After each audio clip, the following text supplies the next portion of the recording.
Hello, my name's Kate Mason and today's date is Friday the 15th of December 2023.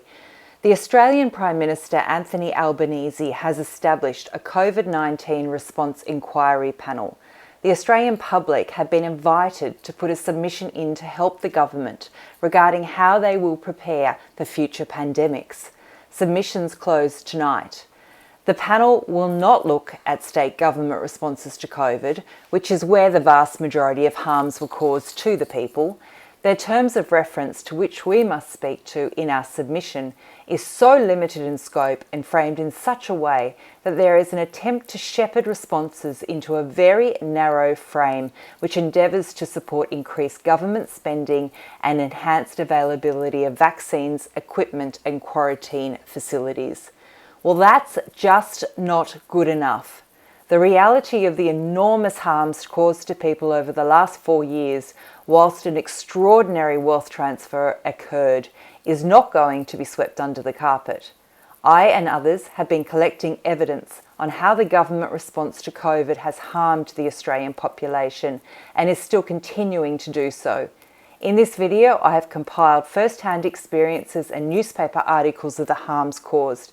This includes the harms caused to people already vulnerable, as well as pushing more Australians into vulnerability, the dangerous vitriol that was orchestrated and encouraged by the government towards anyone even questioning their COVID response, including the false dichotomy of the individual versus the common good, the lack of true informed consent to a novel experimental vaccine, the trauma unleashed on people, the constant changing of information, and the loss of valuable ethical workers from key industries due to mandates.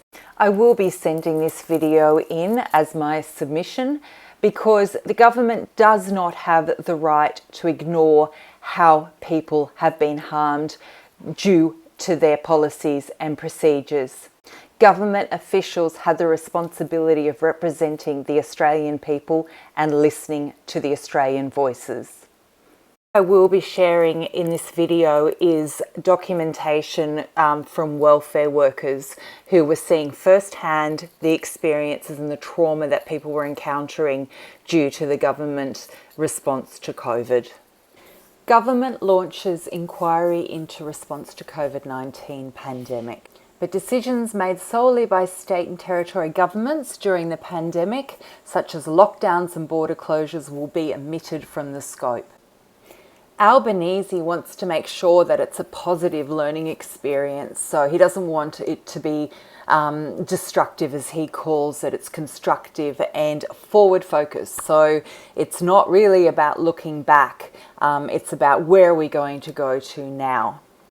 What's happened in the last 2 years with lockdowns is going to have a long-term effect, isn't it, on the clients? Yeah. It's not something that just goes back to normal and just springs back to normal. We're going to be seeing, they're actually saying now that as the lockdowns, we come out of lockdown and as things return to some sense of normality, that's when we're actually going to start to see everything's going to come out, what's been happening behind closed doors for the last 2 years, on and off for the last 2 years, because you put very vulnerable people in situations where you shut them down. They don't have the same level of supports, family, community, or their service support, and you shut them down into homes and where they generally aren't going to have the nice backyard and, enough space for everyone, and the homeschooling children who often have disabilities and other learning difficulties, etc. And you just compile vulnerability upon vulnerability, and those effects and what that then leads to is going to be spilling out for a very long time, including taking away people's incomes. Whilst many Australians would prefer that the last 4 years had not unfolded in the way they have, and that we could just forge ahead into a bright future with lessons learnt, there are real tragedies which must be reckoned with, including the death of Caitlin Gotts after the vaccine. The people harmed will not be glossed over. Please listen to Raylene and note in particular how she speaks about her daughter's death being framed as for the common good. So this is my daughter.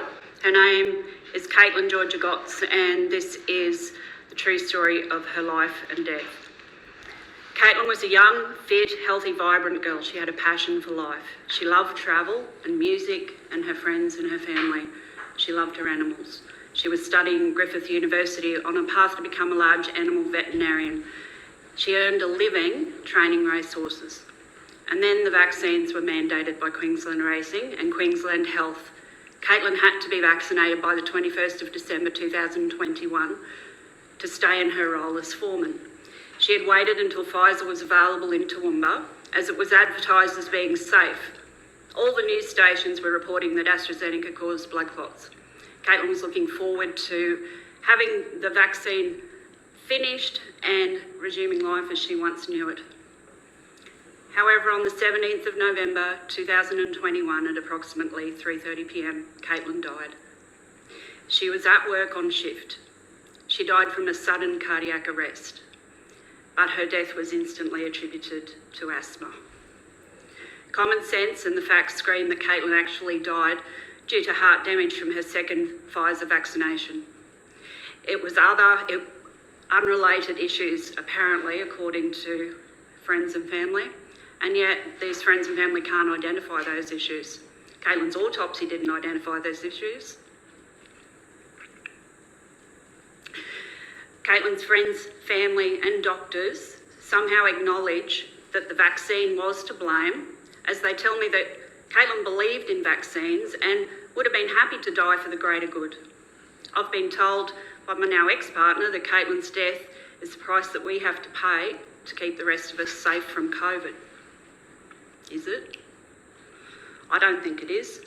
My beautiful, strong, intelligent, fearless girl didn't have to die. She didn't have to suffer to keep everyone else safe. Following is interviews and documentations of the harms caused to vulnerable people and ordinary people made more vulnerable due to the government's response to COVID-19. My clients were clients that were, well, obviously had a drug and alcohol problem.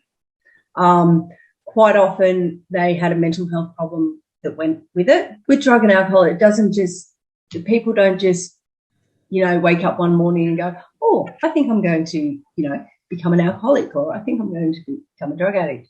There's a lot of things that build up to it. Some people were referred by corrections. Mm-hmm.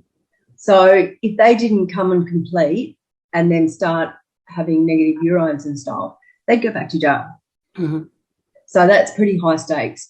Other people were being investigated by facts, so they needed to complete our programs as well. Others had already had children removed, so they were completing our programs so they could get their children back. What does it look like for people who are struggling with alcohol or other drug addictions to be locked down? They didn't have that outside release. So one of the things that is really important in recovery is having a support network, getting out of the house and doing new things. So there are three things you can't do in lockdown. It's really hard for someone to pick up the phone when they're struggling and say, hey, I need help. It's a lot easier for someone to walk out the door and go to a service and just say, I'm here. But it is quite easy to dial a bottle. So we found the number of clients that started coming for alcohol actually just skyrocketed. So it was struggling with lockdown, not seeing family, not seeing friends. Before lockdown, it was something you pretty much took for granted. All of a sudden, can't do that. Yeah. And there goes your world. Yeah, they did go into more distress because especially people that were in early recovery and they're just starting to get their strategies in place and they're starting to learn a bit of resilience, all of a sudden that's all gone. So they haven't got the network that they had. They can't go out into that, gardening group that they joined or meditation group that they joined. They can't go for coffee with friends. Yeah, so all of that gone. So can you also spell out like the particular cost of a woman who has an alcohol or drug addiction, who has lost her children temporarily and needs to be part of a program like this to reclaim her child or children. Can you spell out what that looks like, and if she isn't successful, what that means in terms of generational trauma? If they don't succeed, it can quite often send somebody back down into addiction, and really, really fast. So it can be really dangerous for somebody. So if a mother loses, or parents lose their child or the children, what's the effect, the flow-on effect for those children? Well, the flow-on effect, especially around when we were in lockdown, we had so many parents that were not able to see their kids face to face.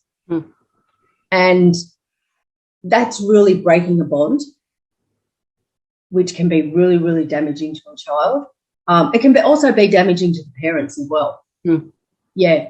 And, depending on what kind of carer they had, whether they were with family, whether they were with someone that they didn't know, it did all come back to whether the carer was actually going to answer the phone for people to talk to their children. Yeah. So, there were people that went for months without being able to see and hug their children. Yeah. And then at one point, it was like, you want to see your kids? Double vax. Can you talk about that? Yeah, we had a couple of clients that hadn't seen their kids for a while, and to be able to see them, they were told unofficially that they needed to be double vaxxed before they saw the kids. So there was a lot of different things being said, I would imagine, because it was a very confused state for everyone. Yeah, so with the children in particular, if a parent doesn't get themselves back on track, they can lose those children. So would you say that the lockdowns and potential effects of mandatory and coerced vaccinations had an unduly, if we look at the most vulnerable in our society, I would pinpoint it at children in foster care system, children that end up in the foster care system, the conditions that brought them there in the first place, and then unfortunately what the foster care system can look like as well. So I would name them as one of the highest and the most vulnerable groups. And if you're presented with, you've got to be double vaxxed to see your kid, you're going to do it. Yeah. That's not an informed consent. No. That's I want to see my child. My child needs me. That'll be interesting, because I'm aware other non-government organisations that parents they weren't allowed to be face-to-face, but when they were going face-to-face, they didn't need to be double vaccinated. Yeah, so that was from clients reporting that. Clients were telling you. Yeah. So they were being told that directly. Yeah, but it wasn't official. Okay. So it wasn't the whole department was saying that. Yep. Yeah. So it may have just been their caseworker. It may have been, who knows who it was. But that's how they took it. And would you also say another layer, you've spelled out very clearly, but another layer is that the lockdowns and the children at home and the lack of work in some sectors and whatever else actually contributes to higher levels of anxiety and distress and disturbance and things that can blow up within the home? Absolutely. Yes, we did see a decline in mental health with the people that we worked with. Absolutely. There was lots of pressure, lots of financial concerns. And when you have people around comorbidities with this, looking after very young children that aren't at school or at childcare, that would often provide more of a service for them, that wasn't happening, we would get lots of distressing calls, yes. And you talked before about the importance of community to keep people healthy and on track and okay. And so a lot of those, well, all of those went closed. Yes. Yeah, absolutely. They were closed. So everything kind of just shut down. Everything, you know, and even for workers ourselves, we were sort of going, well, where are they going to go? And especially if they were in programs that were helping them, what happens then? What happens to those programs? What happens to that education? It kind of just put a halt on everything, with lots of safety concerns, lots of risk factors, and then no workers. And the mental health sector, because I'm in counselling now, is screaming out for workers, because it's not just those vulnerable families anymore. Yeah. Everyday families. COVID has touched every facet of our lives. Yeah. And our children are suffering because of the school, the pressure that they're under, the schooling that they've missed, the socialising that they've missed, the recreation that they've missed, and how they've got to come back from that. It's difficult and it's hard. Yeah, lockdowns obviously had a huge impact on all of the clients, because it just obviously stopped them doing everything, all their day-to-day things. They couldn't go bowling, they couldn't go to the library, they couldn't go anywhere. We couldn't sit in the park. You couldn't stop. It was absolutely crazy, because we were jammed in a house together. Yet if you were to go outside and go walking, you couldn't stop in a park to eat your lunch. It was nuts. So yeah, it was very difficult, and obviously they didn't have didn't have a good understanding of why they couldn't continue with their dance group or their choir group or their wherever they were going before. So there was a lot of challenges there. Obviously, you just couldn't go anywhere. You couldn't go to shopping centres. You couldn't fill in the day how you normally would. So we had to do things very differently. That's not to mention DV, Yeah. domestic violence. How I cringe at the thought that someone's getting stuck in a house that they can't leave. Yeah. And the resources for them have just gone down like that. Yep. And they're there with the perpetrator. Yep, it's terrifying. Yeah. But not only, there's a woman, there's quite often the children there as well. And being homeschooled and not going to school and being actually cited every day, Yep. There's a level of eyes that are just not there, and safety that's just not there. Yep, absolutely. Mm. And anyone that comes in and says we're doing it for the most vulnerable, you would assume that they've taken all of that into account, that they have actually seen that as a risk, and they still felt COVID was serious enough to do that to the most vulnerable members of our community. And that is what we've been asking from the politicians, just to show us how they assess that. And we haven't heard any response that makes any sense at this point in time. Yeah. Now here are written testimonials from welfare workers.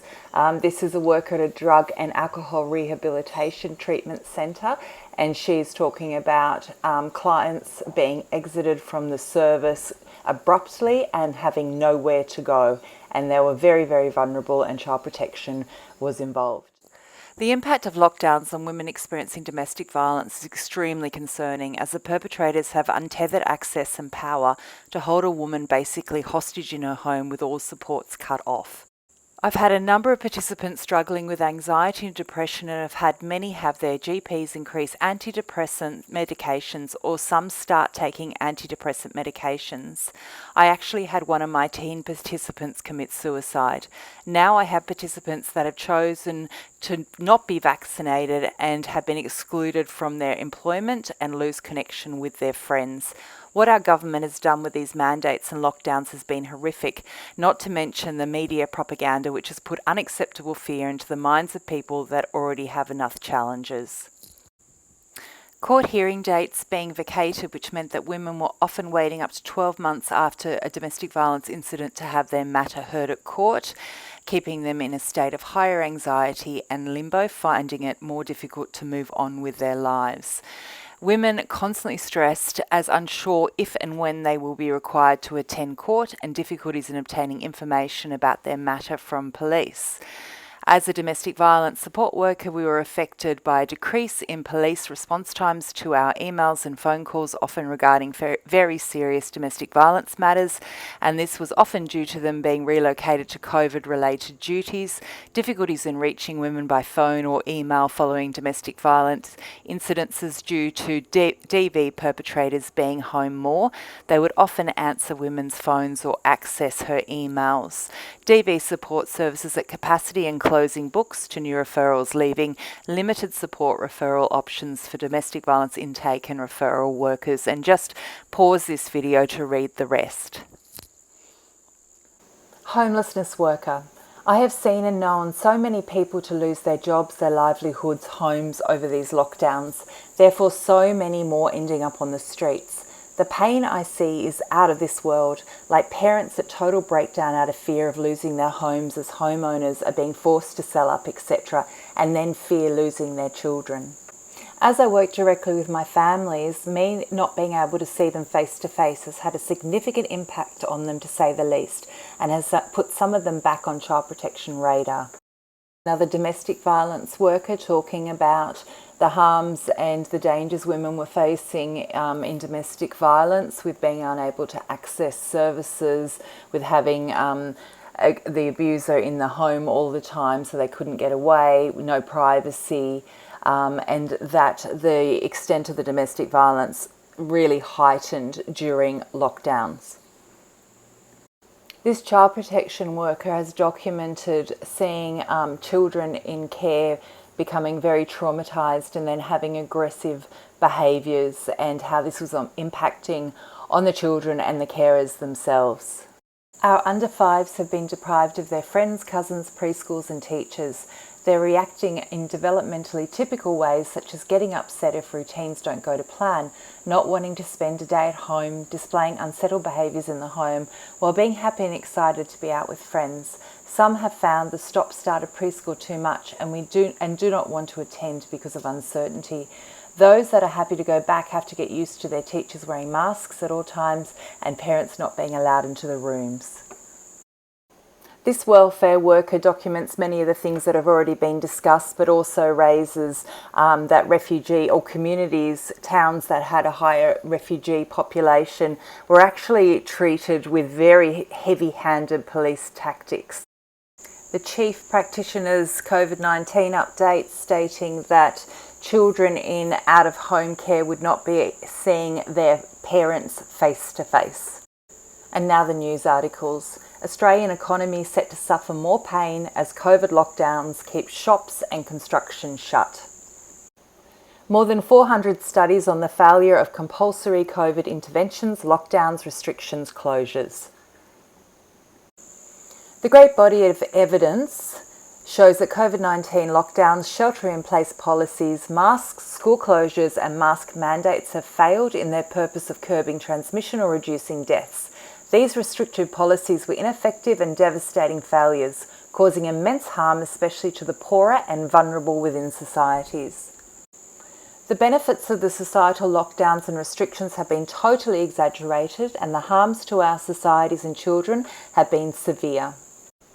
Hiding the elephant, the tragedy of COVID policy and its economist apologists. The Nuremberg Code, drawn up to prevent a recurrence of the Nazi experiments, explicitly requires a mass medical experiment, such as a population-wide lockdown justified on the grounds of protecting public health, to be supported by reasonable evidence that the damage of the intended cure to population health is likely to be less than the benefit. Failure to have that evidence and to implement the experiment anyway is a crime against humanity. 2 children in Victoria died after COVID restrictions altered child protection involvement, report says. 2 children in Victoria died after child protection services reduced face-to-face visits and services because of COVID-19 restrictions. She said, when emergency COVID health restrictions were introduced last year, all face-to-face services were effectively withdrawn. Victorian Ombudsman finds government COVID border exemption scheme was unjust and inhumane. This closure left Victorians stranded across border lines, many of them denied exemptions. This included resident Marianne Allen, who was repeatedly denied an exemption to return to Victoria, despite multiple letters from her doctors stating she required medical treatment for advanced pancreatic cancer at home. People complained to the Ombudsman after being refused exemptions to travel to Victoria to farewell loved ones at funerals, attend vital medical appointments, care for sick family members, return home to care for animals, or to start jobs. In the most lockdown city in the world, Melbourne woman sets herself on fire inside car with sign, "No one cares, mandates are killing us." How Daniel Andrews was warned Victoria's endless lockdowns were responsible for a staggering 1 in 10 of all suicides, as Premier declares his handling of the pandemic a triumph. COVID-19 lockdowns caused a disturbing spike in online child exploitation activity in Australia. Royal Commission told of heartbreaking abuse faced by women with disability. Increased strangulation after pandemic hit. Research from the Australian Institute showed that in the first 3 months of the pandemic, 8.6% of women with disability had experienced choking or strangulation by their partners. For the sake of the forgotten voices of the pandemic, reopen Australia's schools. 35 of Australia's top academics, doctors and community leaders wrote an open letter to the Australian government, stating that a delay in returning to in-person learning puts children's mental health at risk, with additional increases in the risks of child abuse, obesity and delayed social and emotional development. Unvaccinated parents will be banned from seeing their own sick kids in Western Australian hospitals under strict new laws from Mark McGowan. Stranded horror month for Australian homelessness services as Omicron ravages sector amid staff shortages and rapid test requirements. Services say they feel frustrated by lack of government support. To note is that you start to see articles talking about staff shortages, but they never say that it was because of the vaccine mandates and therefore staff being fired. People with a disability stranded in bed for hours due to home care worker shortage. Finding someone to fill a shift has become increasingly difficult in recent months. I advertised trying to employ someone and I never got one response, he said. Pre-COVID, he said, he had about 60 responses when he put an ad out. I feel that we're living in a system that ignores people who are vulnerable. Hard lessons, reckoning the economic, social and humanitarian costs of zero COVID. In response to the COVID-19 pandemic, Australia imposed some of the strictest measures in the Western world. These restrictions dramatically changed every aspect of society and human dynamics and engagement. This resulted in the fracturing of social cohesion and reduction in nearly every indice of human flourishing. This report evaluates the harms caused as a direct result of COVID-19 restrictions in order to facilitate a robust assessment of the success of this strategy. Young children most affected by COVID lockdowns, new research finds. A second silent pandemic, sexual violence in the time of COVID-19. The pandemic of child sexual exploitation requires concerted global effort. Now, this is related to children being forced online and the digitising of our lives. And you'll often see the government and private corporations talk as though the silver lining to COVID was it accelerated the digital revolution and the fourth industrial revolution. Yet we're seeing more and more predatory and our children being under threat of predatory activity. There are few issues which spark the same visceral anger and shock in the community quite like the sexual exploitation of children online. Despite this fact, since the start of the COVID-19 pandemic, we've experienced a veritable tsunami of this shocking material. De facto lockdown crippling small businesses as sector pleads for help. Small business owners in a range of industries have told the Herald they feel like they're in a de facto lockdown and are struggling to stay afloat and in urgent need of help. Prime Minister, the Treasurer and the Premier still get paid no matter what happens, but we don't. This is the third time we've been belted around the chops and we feel it's just getting too much. A large survey of Victorian adults undertaken at the height of Melbourne's long lockdown in September last year found 1 in 3 survey respondents screened positive for anxiety or depression symptoms, and 1 in 10 reported they had recently seriously considered taking their own lives. Melbourne man sets himself on fire after shouting about vaccine mandates, and that is again in Victoria. Welfare concerns for children exposed to more family violence during COVID-19 lockdowns. More children witnessed abuse in lockdown, stats reveal. Crime Statistics Agency data released exclusively to the ABC showed children's presence at police-reported family violence incidents increased by 29.4% in Victoria between April and June last year compared with the same period in 2019. Child abuse reports to spike as school returns. Small business groups say Sydney's ongoing lockdown will cause loss of staff and spike in mental health issues. Not only does it cause a massive loss of income to zero in most cases, but knock-on effects for the broader economy as well and the mental health plight of business owners. The real reason you're feeling exhausted in COVID lockdowns. Aussies have been in and out of lockdowns for the past 18 months, and one terrible habit is making everything worse. Drinking alcohol has become a popular coping mechanism and has been promoted heavily throughout rolling lockdowns, but the additional drinks are doing Aussies more harm than good. There's a valid reason to why you're constantly tired from doing nothing. When we can't do the things that bring us joy or have that human connection, it only compounds the irritability. Adding to that, limited exercise and poor little light quality also greatly affects our mood. Being in natural light allows our bodies to stick to their natural circadian rhythms so that they know when to feel alert and energetic and when to feel sleepy. So I imagine everyone understands this, but only being allowed out of the house for months and months and months to be able to go and stand in a park and walk around has actually affected people in terms of their health and their connection to others and to how they were feeling during that time, which is rather a bizarre thing to do to people in a health crisis. The following is just a little clip of a video I did on the Fault Lines report. Governments and the Reserve Bank of Australia understandably overinsured in response to the crisis. Their judgment was that it was better to do too much than too little, particularly when faced with extreme uncertainty. But we're now living with some of the costs as inflation and interest rates rise sharply. So they're acknowledging that we are now struggling financially with our interest rates rising and insurance and food costs going up because of the pandemic measures, and that it's going to take more than 20 years to return to Australia's pre-COVID debt.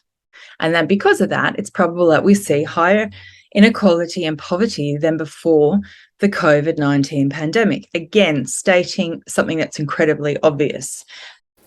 The next part of this video is going to explore how things rolled out in Australia regarding informed consent and choice regarding vaccines, as well as the mixed messages that came from government officials. You mentioned coercion, and that the coercion you were feeling around the mandatory vaccination was similar to the coercion you were discussing with the men in the program. Can you talk a little bit more about that and what the similarities are? So we talk in domestic and family violence about coercive control, and coercive control is a subtle manipulation of another person in order to get what you want, basically. So you may not be physically holding them down to do something, but you're doing things that would suggest in their mind that they have to obey you, or they have to comply to you, or they have to do what you say, or you will do something else. So it's a subtle manipulation, really. And you've talked about your workplace, but if we consider it on a governmental level, where the federal government still says they haven't mandated vaccines and it's people's personal choice. So though the statement is that it's people's ability to choose, things have been made so difficult for people. So where is your actual choice in the matter for many people, I would imagine? Yeah, well, there is no, well, for me, there was no choice in the end, because my body is what I put into it is my choice, and I chose not to put something in my body that they wanted me to have, so I walked away. When I think about what I experienced in the workplace in the last, and it got bad in the last 4 months, it was so traumatic. I'd walk into work every day. I was constantly on this high alert, and then I didn't know when the axe was going to drop. I didn't know when, if I was in a domestic violence relationship and this is just a pictorial of think about being in a room and there's a room with trapdoors all in the ceiling and there's sandbags sitting above every trapdoor. He walks in and he has control of those trapdoors. You don't know which day, which moment, which time that trapdoor is going to open and the sandbag's going to fall. And that's how I felt about my job. I knew they were going to do it because the fearmongers were creating it. I just didn't know when and I didn't know how. And I was petrified about my future. So gaslighting is really that, again, that crazy making thing that happens, and that you're told or you perceive a certain things happening. And for me, the gaslight, I perceived that, yes, they are consulting and they're doing the right thing and I'll have a chance to have my voice. So I believed that when it came down to it, there was no way. They were already planning their steps to get this over and done with and get people out. Even in the consultation that we had with those 4 speakers, one of the speakers flat out had said, you have a responsibility to your community, and if you do not get vaccinated, you no longer care for your community. As simple as that. I was absolutely gobsmacked that all these other individual instances was not even taken into account.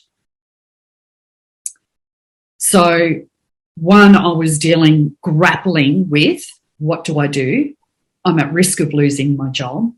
It will have an adverse reaction, 1, on my finances, 2, I could lose everything, my home, my family, everything, lose my job. What does that mean? Can I get another job? Not if I'm not vaccinated. And if I do take it, do I run the gauntlet? Am I going to be here in 10 years' time? I was very angry. I was forced into this position, and my rights were not respected. The ability or the lack of responsibility from my employer still sits with, they do have a fiduciary responsibility for the health of their workers. That was not taken into consideration. And the state and the federal governments have gone, that's not our responsibility. You sign off and take the vaccines, that's on you. Yeah. Yeah, so it's a catch-22. Yes. Well, there was catch-22s everywhere. It didn't matter what decision that I made. The forced position that I was put in was not of my own doing. Well, firstly, I can hear that choice is really important to you. You've really pointed out, choice for clients, and that's really important, that people, when you're working with them and working with anyone really, that they have a sense that this is up to them. They're in the driving seat and you're assisting and helping and bringing their vision to fruition, really. It's not about you and what you think they should do as a worker. That's not the aim of the work. So even if you had stayed in the industry, in the welfare industry, there's a push within the welfare industry to get your clients vaccinated as well, isn't there? And there's programs and there's funding, and then there's, I just saw something yesterday where young people are given $1,000 off work development orders if they get vaccinated and go to these vaccination hubs, and the youth workers let their young people that they work with, who are generally the more vulnerable young people, know about it. So there's this pressure from the welfare industry, is one of the areas where we're instructed in some way to encourage people and our clients to get vaccinated. So yes. I can't imagine that would have sat well with you anyway, regardless of what you decided to do yourself, that there would be that implication for your clients. Am I correct in saying that? Absolutely, you are correct. And what sits uneasy with me around all that is there was a monetary gain to it. So you get vaccinated, there's a monetary gain to it to me, that smacks of so many different wrong levels of everything. Because if you're appealing to someone around education, there's not a monetary gain to it. It's around educating, it's around having that knowledge, and it's around making that choice for yourself of what you feel is right for you, not you're going to get some monetary gain out of this. Yeah, absolutely. I just feel that that is so wrong. It's coercion. I feel it's coercion. And I mean, I want to say the word bribery because that's how exchange hands, doesn't it? It shouldn't have to be throwing money at things to try and convince people that it's the right thing to do. There's still a monetary gain to my employment, isn't there? If you don't do this, you will not get this. So when we talked about choice, Kate, choice by its very definition no longer applied in this instance, because choice is around providing opportunities, providing different ways of doing things and working together to come to a reasonable conclusion that you can both live with. This did not happen at all in my employment, and is not happening in our community. If we're trying to throw money at people to make them feel good about their choices, well, then it's not a choice. It's coercing someone with a monetary gain. I feel in terms of my employment, that choice wasn't around that. It was a decision that I had to make based on someone else's their decision. So their decision had a consequence to me. I still speak to people to this day who will still talk at me and say, oh, well, that was your choice. Again, it, by its very definition, was not a choice. I had to react to a decision that someone else made. That's a very... that reaction has had massive consequences for me. Massive consequences. Yeah, your choice to get vaccinated or be unemployed. Absolutely. Part of your sector, as is with all welfare sectors, but I think it is really spelt out, isn't it, that people with disabilities have a right to make choices about their own lives. That's actually one of the real things that you're working towards, that there's some sense of autonomy. Obviously a lot of our clients are with their families, so that's a family choice, when it came to vaccinations. I really don't know. I still didn't really find out how it came about, where it came to clients getting vaccinated who didn't have that family backup. So, the ones that were in supported accommodation who don't have family, who are, just living within a service. It's kind of, to me, it was just like a rounded up with sheep and off they went to get vaccinated without, they would not have had the full understanding whatsoever about what was happening to them. So, I think there was complete coercion there. Here we have government funding for welfare organisations to get people vaccinated and to decrease transmission, even though the COVID vaccinations do not and were never able to decrease an impact on transmission. Here's another grant to multicultural community organisations to support clients who have vaccine hesitancy and to support the spread of misinformation, regardless of whether or not that misinformation, as they termed it, actually turned out to be true about the vaccine. And here we have, in a carer situation in disabilities, where evidence that staff themselves were signing off on the consent forms for vaccination for people with disabilities. Children in foster care from 5 years up will be supported to be vaccinated, and if parents don't want this to occur, it can still be signed off by a practitioner. This is from a welfare worker who worked with families who had experienced domestic violence and identified as Aboriginal. I witnessed lateral violence from mandating, as well as coercion by counsellors who advised scared, vulnerable families to get vaxxed. I regarded this as an abuse of power. I experienced colleagues coming up to my face with great aggression, saying that I was irresponsible and putting lives at risk because I did not want to have this experimental substance injected into me. I've been a counsellor for 20 years, working in various health roles. I've been suspended and issued with misconduct charges for not taking the jab. At the same time, they've ramped up their coercion of foster carers and children 12 to 15 to get the jab. Caseworkers in out-of-home care have been instructed to call and encourage all children and carers to get the jab on a daily basis.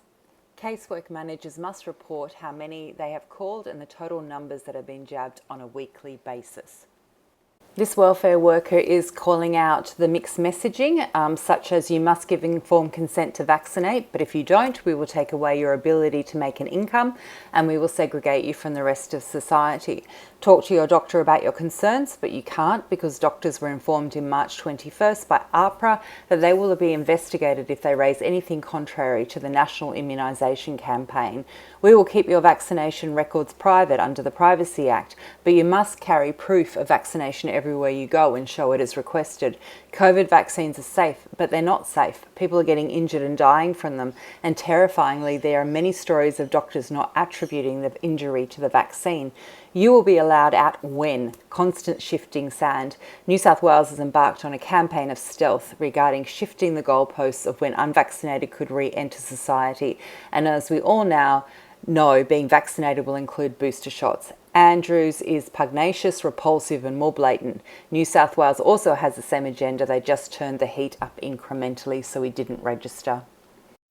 As a survivor of DV, abuse and trauma, I found this whole process by those in power extremely traumatic, much like a DV dynamic of beating people down into submission, gaslighting, blaming the victim, no one believes the victim, having no voice, feeling alienated and alone. My mental health has taken me to some very dark places in recent months. The scariest part of all is watching our service and others push these jabs on the young and vulnerable who really don't yet have the cognitive ability to foresee consequences and long-term impact. We work with youth drug users. By definition, these are the most impulsive subculture that exist on instant gratification and reduced brain and psychological development. I feel the sector is exploiting their client base to meet the demands of the governing bodies. Despite my better judgment and self-driven research, I caved and got my first dose of AstraZeneca 7 weeks ago. I told my doctor I was getting this against my will under extreme duress. I'm a sole parent with a young child who has a disability to support and I needed my job. And then this person goes on to document their side effects they received from the vaccination. They then go on to say while they were waiting to see the GP, they saw many adverse reactions, especially young people. Blindness, seizures, partial paralysis, chest pains, locked, frozen joints. It was really traumatic seeing this in children. Staff were whispering and being very careful about what they said in front of patients. This clinical psychologist documents the harms they saw in the clients that they were helping, but they also say that's relevant to this part of this video. With regards to the vaccine rollout, the vast majority of my patients took the vaccine in order to get their freedoms back. It is rare to see that somebody will say they got it for health reasons. I witnessed a staff member come in and announce to all residents, each with trauma history, behavioural issues and or mild intellectual disability, that it's time to book in for their vaccine. My mouth hit the floor. The kids mumbled, complained, but it was sold to them that everyone is doing it. I will be on leave as of today, but I feel sick that this is occurring and feel the process around this should be addressed. Document that in short says that anyone with carer authorisation can take a child over 12 for the jab, no informed consent required, and the biological parents do not need to be advised. I've always voted left, spent my working life advocating for change, standing up for marginalised people, witnessed the horror of family and domestic violence and child sexual abuse and the broken court system to attempt to obtain justice for my clients. And now this. I still can't believe that as a state and country have come to this, where segregation is considered okay. Coercion and manipulation is considered okay. None of this is okay. It is morally and ethically wrong. Isn't it our right to what we ourselves put into our bodies? When it comes to work life, I have no choice about this vaccine. I either have it or I lose everything. I work for the homeless. They've absolutely nothing at all, but I remind them that they are a somebody.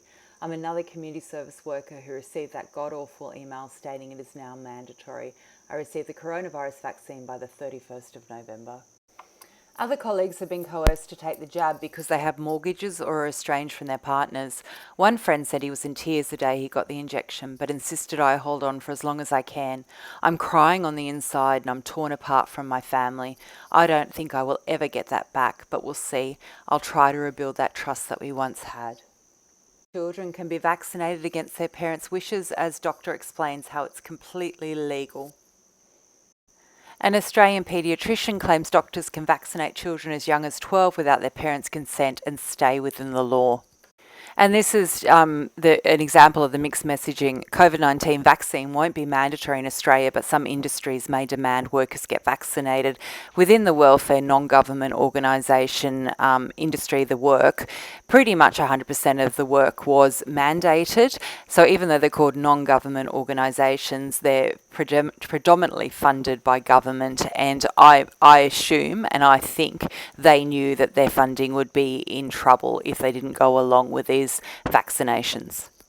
So let's hear a little from government officials regarding how they were communicating the data and their policies and procedures and how transparent they were being at the time.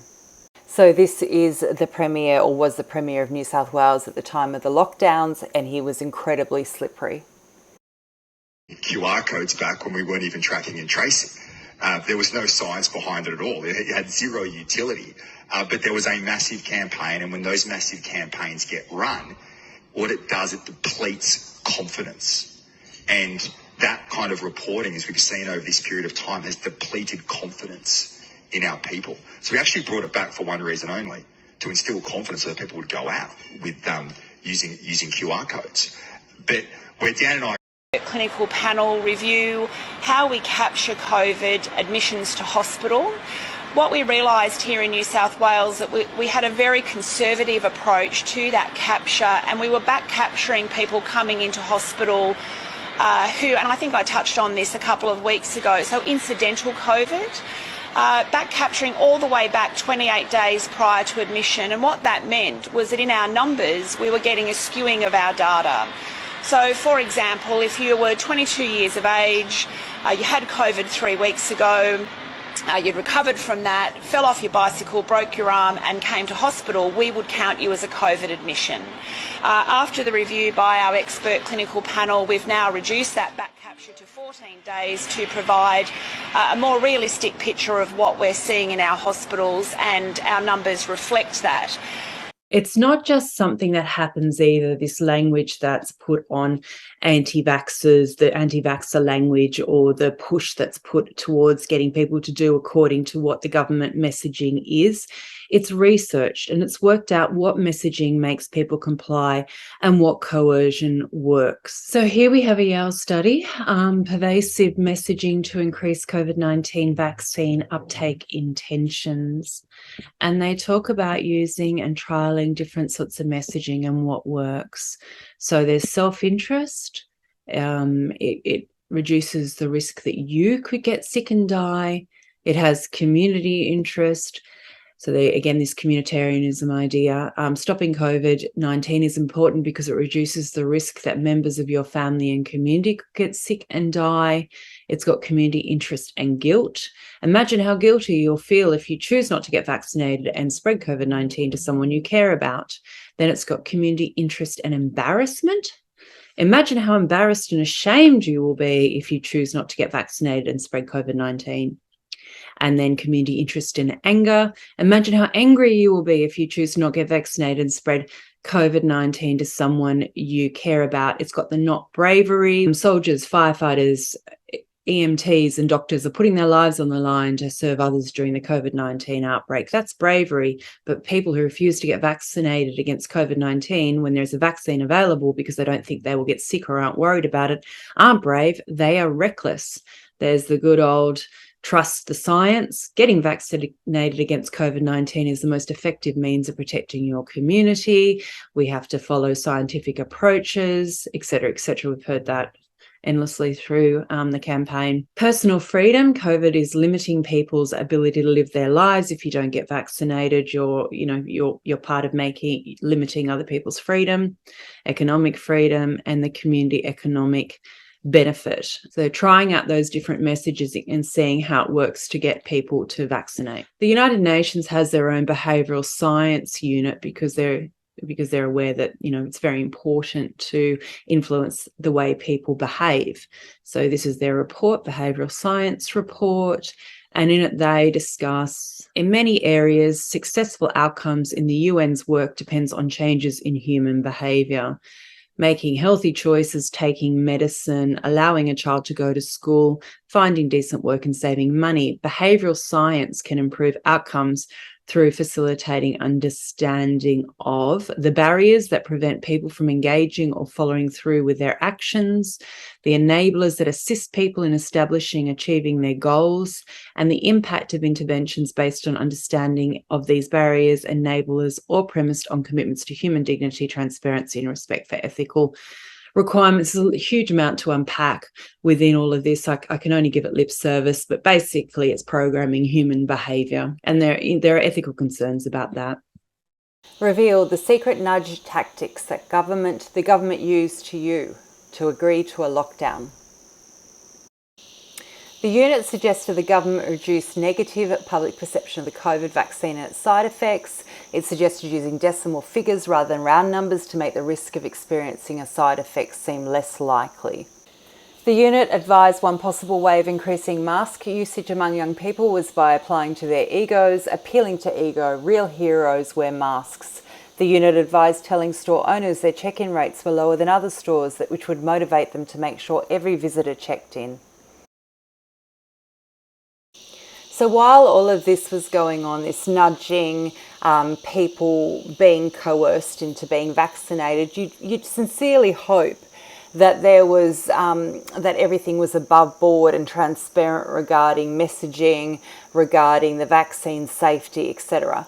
But I'm going to show you that that was not the case.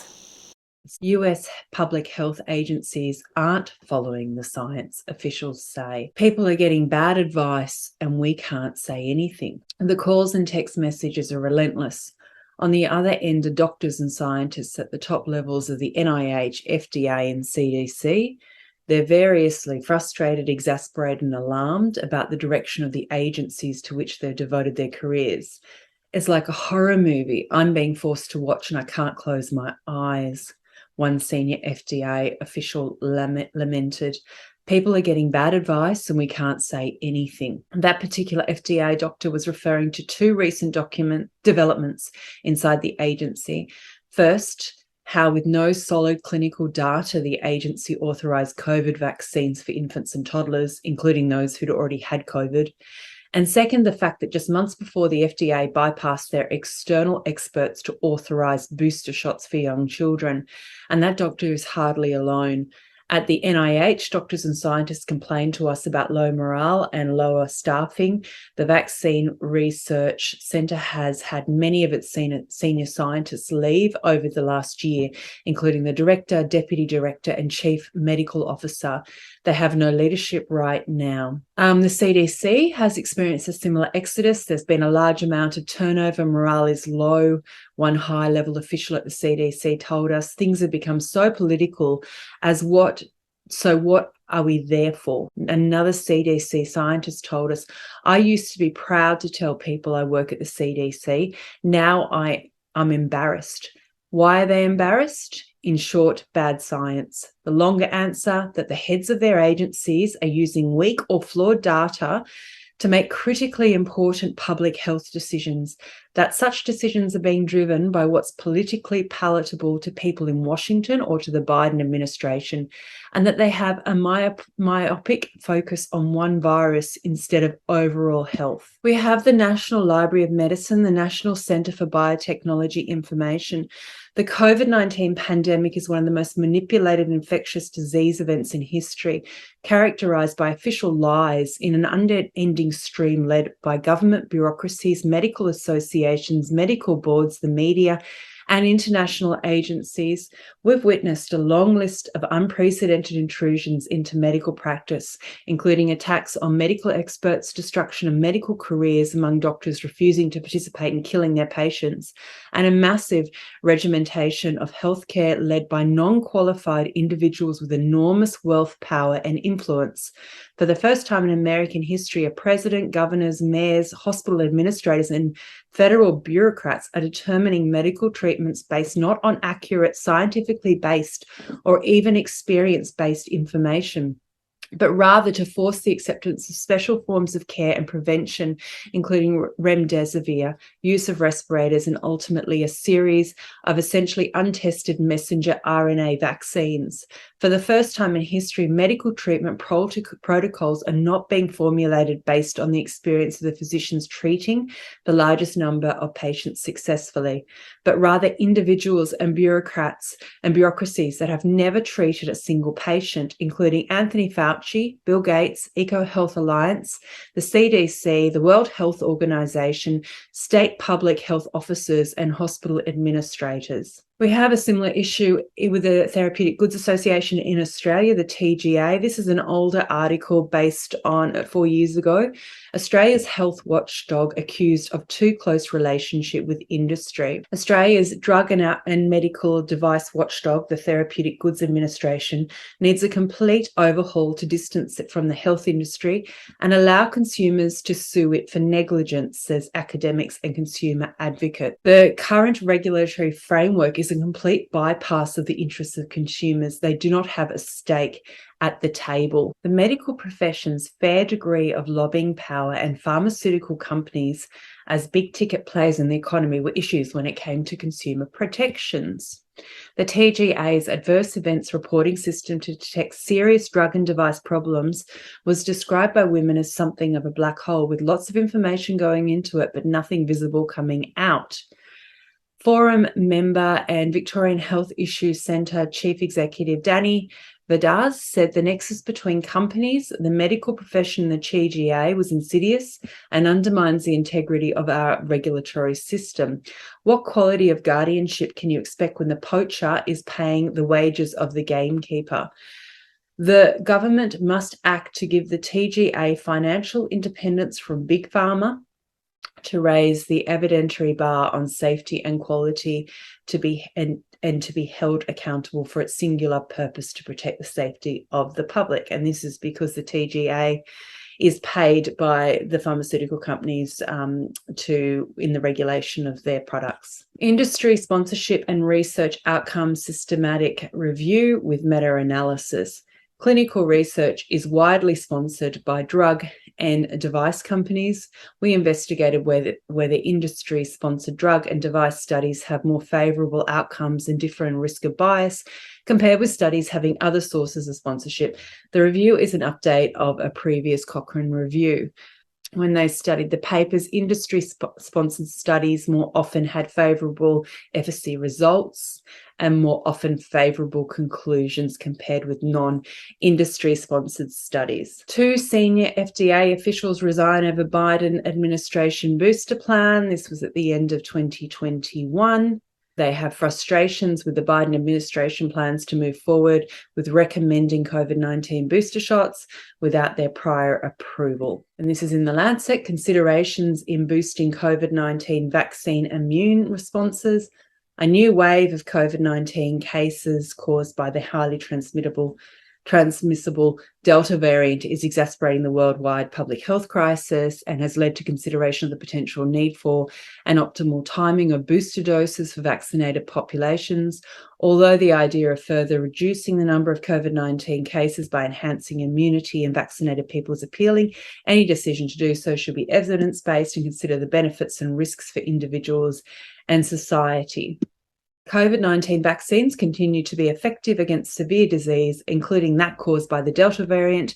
Most of the observational studies on which this conclusion is based are, however, preliminary and difficult to interpret, precisely due to potential confounding and selective reporting. Careful and public scrutiny of the evolving data will be needed to assure that decisions about boosting are informed by reliable science more than by politics. Again, a call for caution. Here we have the British Medical Journal.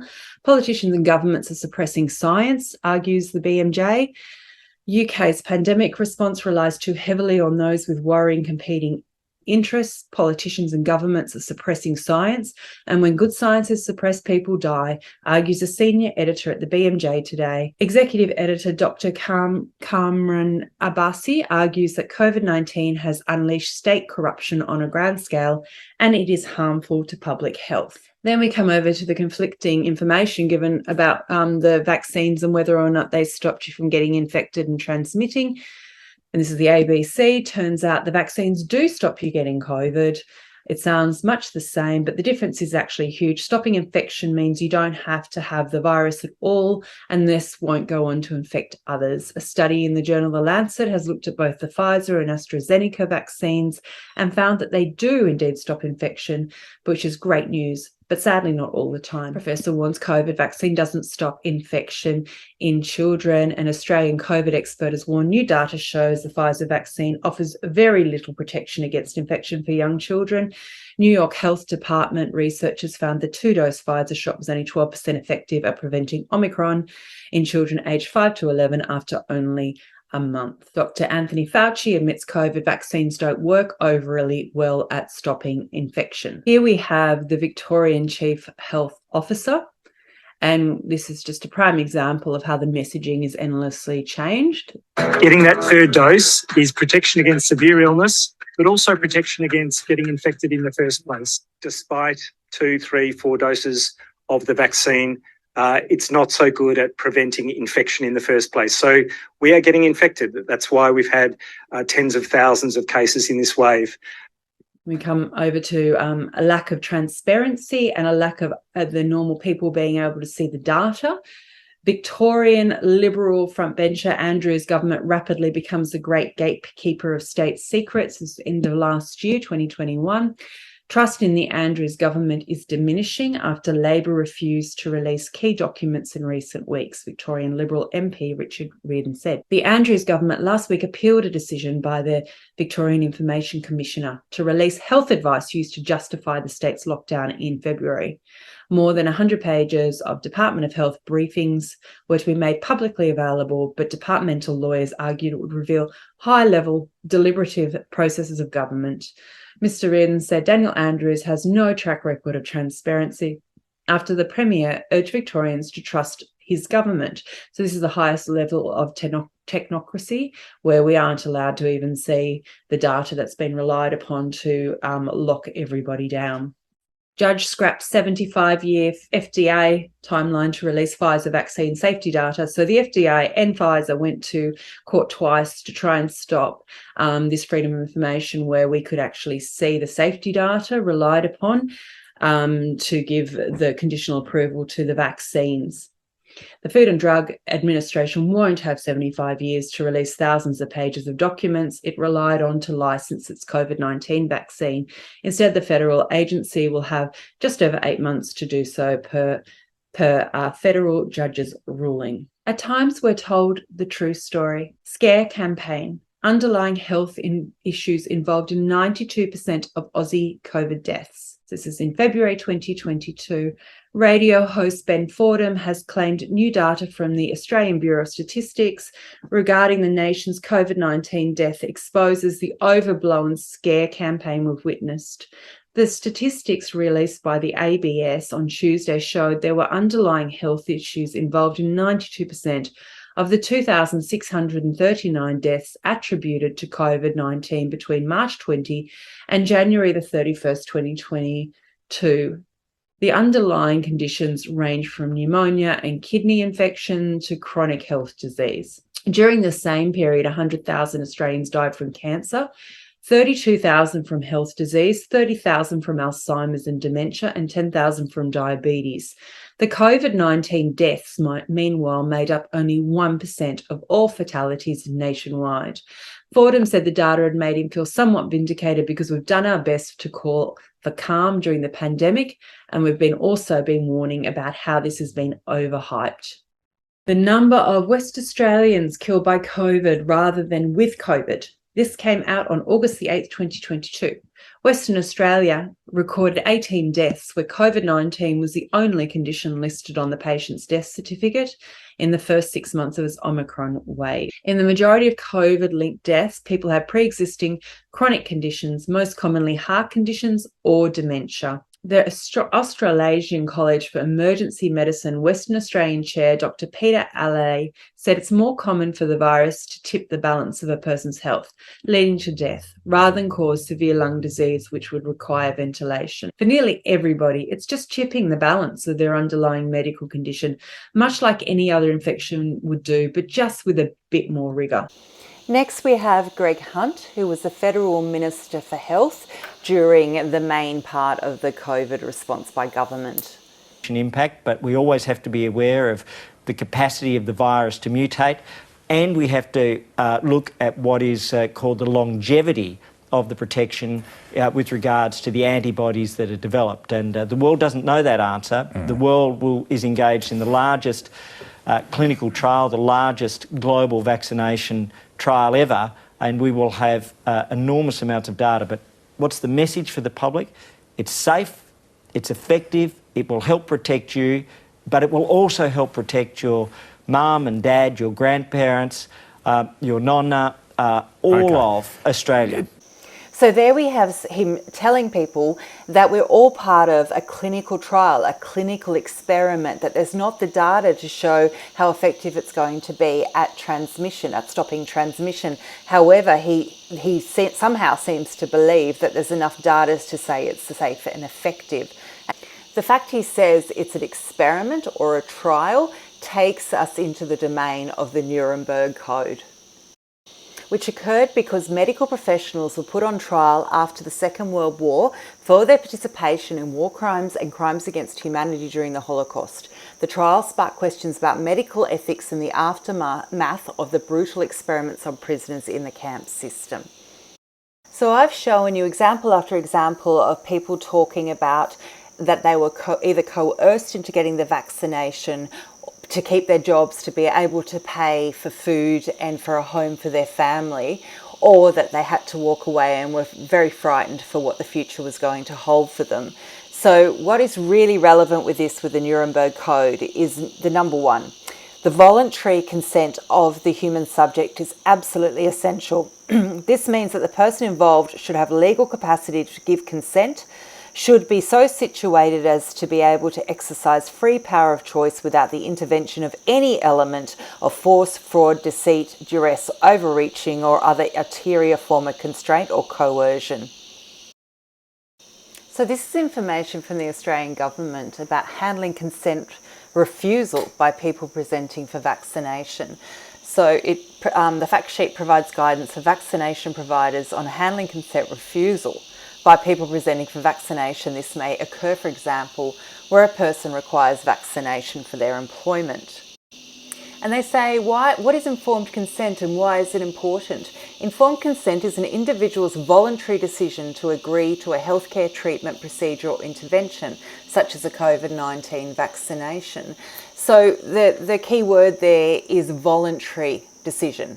If you're going to be out of work when predominantly across the board everywhere had brought in vaccine mandates, and you no longer had a career and able to put food on your table and a roof over your head, is that really voluntary if you have to say yes to a vaccine? And as a health professional, they have a duty of care to ensure patients are making educated, informed decisions about vaccination. Yet we've already seen that Pfizer and the FDA took it to court twice to try and suppress the information about the trials of COVID-19, of the Pfizer vaccine, for 75 years. Additionally, doctors, healthcare workers to be punished for anti-vax COVID claims. Now that's just a very sensational headline. Anyone who raised concerns about this novel experimental vaccine was called anti-vax straight away. You were not allowed to actually raise any questions and concerns, which is an enormous red flag. National medical boards and AHPRA released a joint directive warning healthcare practitioners that they risk regulatory action if they spout false or deceptive misinformation to patients or on social media that could undermine the national vaccination program as the AstraZeneca vaccine rollout begins. And not too shortly after that, AstraZeneca was taken off because of the concerns around it causing blood clots. So that's a rather bizarre, already a contradiction. And as we just heard in Caring Corrupted the Killing Nurses of the Third Reich, one of the things they warned about was when doctors had an allegiance to the state rather than to their individual patients. So there have been a lot of professionals, doctors, scientists, many professional people around the world raising concerns about these vaccines. So I'm just going to give you a few places to go and have a look if you'd like to know more. This is Philip Altman's Substack. Australia's adverse drug event reporting system is broken. So that's part of the Therapeutic Goods Association, where they're meant to collect the data regarding any harms caused by vaccines. And it outlines how this is broken. Before 2018, when the drug was developed and tested in clinical trials over many years, a fairly reasonable amount of clinical safety and efficacy data was generated. But when Australia's provisional approval system was introduced in 2018, everything changed. The COVID-19 vaccines, even though they were a form of experimental gene therapy, were released under provisional approval with only a single clinical trial. We also now know that the follow-up safety observations were prematurely terminated and many subjects simply disappeared from the database, and the relatively high number of deaths in the vaccinated group were not reported in a timely manner to the US FDA before these injections were approved. You can look up the AMP's Too Many Dead booklet, an inquiry into Australia's excess mortality, to learn more. And also there's Dr. John Campbell, and if you just search for high excess deaths in Australia, in 2022, the deaths up to 30th of June, 92,699, 13,524, 17.1% more than the historical average, and that is not COVID. So have a look. I didn't know who else was on the same page, so they kept everybody separate. So I had no support for a long time. I thought, am I the only one that thinks like this? So that's gaslighting, when you think you're the only person in an organisation of 130 people that thinks this way. Do you think the terms that were thrown around really early on, right-wing extremists and anti-vaxxers, is that a form of gaslighting, would you say? Is that connected, or is that slightly different? I would say yes, because you start, I mean, anything that makes you question your own beliefs and values is a way to, gaslight you, thinking that you're going crazy. And so using terms, then, if it labels you, then other people know the label and they can treat you differently. And then so you started in your organisation, the mandatory vaccination policy process started, and what were you uncomfortable with at that point? So the dates had come through, which was coming towards the end of my placement. I was working with a couple of families, children and adults, and then I was told I could know if I was not vaccinated, I could no longer see my clients. That was it. So there was no warning. It was like, well, if you're not vaccinated, you cannot come into the office as of this date. So my concern, Kate, not only did it affect me morally, but ethically around counselling when you're dealing with high risk, which is anxiety and depression, to cut off a counselling service. Ethically, you don't do that. I was also prevented from speaking to my colleagues. I received an email saying that this was a private and confidential matter, and I was not allowed to speak to any of my colleagues at work around what was happening. I was just no longer allowed into the office. That was it. I was given the code of conduct policy around whistleblowing, and was I'm trying to be very careful of my language here, Kate. Yeah.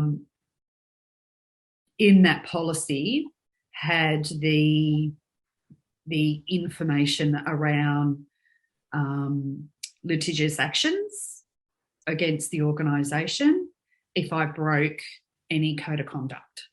So I was there one day, I wasn't there the next, and I wasn't allowed to speak to any of my clients, and I wasn't allowed to speak to any of my colleagues.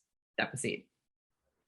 I have a great foundation of moral and ethical foundation and responsibility for my community, and the skill set that I have, that I'm able to help within my community. I have a love of my community and a love for the vulnerable people in our community. That has not stopped.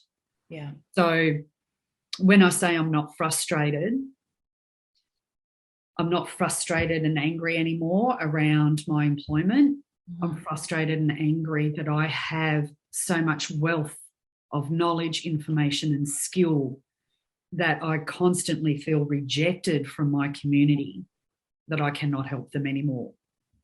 But anyone that questioned even the vaccinations was an anti-vaxxer, selfish, as you've said, that rhetoric was so strong that people couldn't even find the capacity to ask you about your particular circumstances, which were very personal to you and very valid. And I've heard it many times being said that's why a lot of people I've spoken to, that was their concern, their own health and what they knew about their own health and how hard they had to work on their own health prior to these vaccinations coming in, and the potential consequences of their life, and what that means for them. It's a highly personal and private decision, and needs to be a reasoned choice, or a reason, you need to have the capacity to think it through for yourself.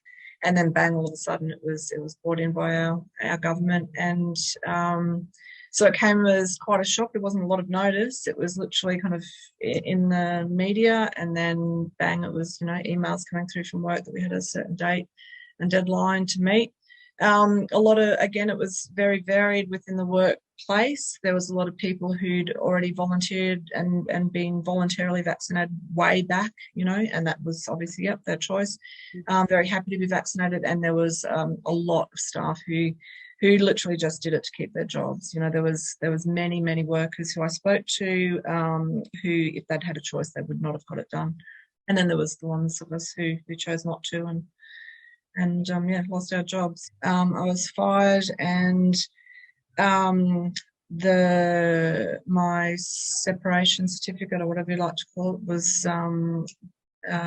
stating that I was accused of serious misconduct, is what I was accused of in my separation certificate.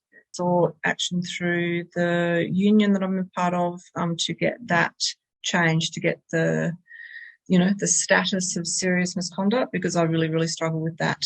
If you Google serious misconduct, it includes things, like theft, fraud, sexual misconduct. From somebody who came from a career of no disciplinary action, I had I'd never been in trouble for anything. I'd never had any, first and final warnings, or I'd never been disciplined for anything. I found that really upsetting, really offensive, really. Medical choice, personal choice, whatever you want to call it, was then being thrown back at me as serious misconduct. I thought that was just so you got everyone. So I've been able to get that changed, thankfully. Yes, through the union, they've managed to get that changed to me resigning. I had a great bunch of people that I worked with, the clients I loved, the job I loved. So I took it really hard. I took it really, really hard. It was a massive thing for me to lose my job. I didn't trust right from the beginning a vaccination rollout that was still in its trial phases. That didn't sit well with me at all. I thought that sounded extremely dangerous and extremely scary. Not having any long-term trials and not having any long-term data on anything. Morality has been co-opted and misused as a coercion technique. We were told by officials that those who raise questions, raise concerns about government overreach, or who were concerned about the jabs were immoral and less virtuous than those who did what they were told for the common good. Instead of being treated with respect, given a public platform and allowance for public debate, the opposite occurred. People were called anti-vaxxers, shunned, silenced, and sneered at. People's concerns were given no legitimacy, and the techniques used to discredit were a form of gaslighting. Gaslighting is a technique that undermines a person's perception of reality. When someone is gaslighting you, you may second-guess yourself, your memories, recent events, and perceptions. Here are some examples of the discrimination and division that officials stirred up. The Premier of Victoria, Daniel Andrews, saying this is the Victoria's plan to keep the unvaccinated locked up until 2023. While Victoria, so when was this? This was November the 2nd, end of 2021. While Victoria is planning on dropping almost all of its COVID restrictions when the state hits its 90% double dose vaccination target, Premier Daniel Andrews has warned unvaccinated residents will be banned from extra freedoms for the entirety of 2022. Whether it's a bookshop, a shoe shop, a pub, cafe, a restaurant, the MCG, the list goes on and on, Mr. Andrews said last month, you will not be able to participate like a fully vaccinated person because you're not a fully vaccinated person. Here we have Brad Hazzard, who is the New South Wales Minister for Health. I think this pandemic has been a clarion call to nurses who are in the profession, but also nurses who've left the profession to come back and fight this virus. We're at war. And you just heard what Michelle said. There's a real enthusiasm for the entire team to be there fighting the virus. And so if there are some that haven't decided to respond to that, well, that's a matter for them. But I'm quite confident that when I see them, I talk to them every day. New South Wales health staff generally, doesn't matter whether you're the cleaners making sure that the virus is being cleaned out of the hospitals, or whether it's the nurses, or whether it's the doctors, or the front patients serving administrative staff. They're all working their backsides off, putting it bluntly. And that's why we keep saying, give them a fair go, folks. Go and get vaccinated. If not getting vaccinated is actually self-entitled and indulgent in the extreme in the middle of a pandemic. Go and get vaccinated and be fair to the rest of your community. So just in stating there, that is the paradigm that was set up, that if you don't get vaccinated, you are being, you're not doing the right thing by your community. Here we have the Premier of the Northern Territory with the most outstanding speech during the lockdowns. I'll just play it. So Premier of Northern Territory, Michael Gunner. Think at all that your rhetoric around calling people anti-vaxxers, some of whom were vaccinated, has had an impact at all on vaccine take-up in parts of the territory? No, and I'll repeat it. If you are anti-mandate, you are absolutely anti-vax. I don't care what your personal vaccination status is. If you support, champion, give a green light, give comfort to, support anybody who argues against the vaccine, you are an anti-vaxxer. Absolutely. Your personal vaccination status is utterly irrelevant. If you campaign against the mandate, if you campaign against people being vaccinated in vulnerable settings, teachers in classrooms, I'll be really clear, at that point in time, people were actually supporting the idea of a teacher being unvaccinated in a remote community classroom with kids who cannot be vaccinated. I reject that. I still reject it. And if you are out there in any way, shape or form campaigning against this mandate, you are absolutely anti-vax. If you say pro-persuasion, stuff it, shove it. We are absolutely going to make sure as many Territorians as possible are vaccinated. That is our best protection against this thing. And if you look at the Doherty modelling, which has only come out since, that says if you double dose 80 in remote communities, 5 and up, I think you'll see our vaccine mandate is absolutely crucial to protecting life, particularly Aboriginal life. And I will never back away from supporting vaccines. And anyone out there who comes for the mandate, you are anti-vax. So that was the epitome of, I don't know what to call that, but that was the epitome of the argument around the vaccines, where even if you were fully vaccinated and were concerned about government overreach or the many, many other concerns you may have had during that time, you were also considered anti-vax, an anti-vaxxer. There's a lot of examples of this, but I'll just share one more. This is Gladys, who was the Premier of New South Wales. In New South Wales, we had an 11 a.m. showing every day at 11 a.m. She got up and the Chief Health Ministers got up and basically and told everyone what they should be doing. Like us who hang around. Well, I certainly hope that all of you are vaccinated.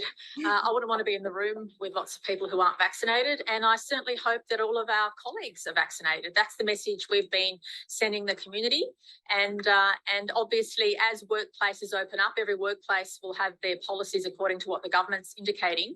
But I just want to... All those situations kind of extinguish on the 11th of October. So then it becomes really about vaccinated people and non-vaccinated people.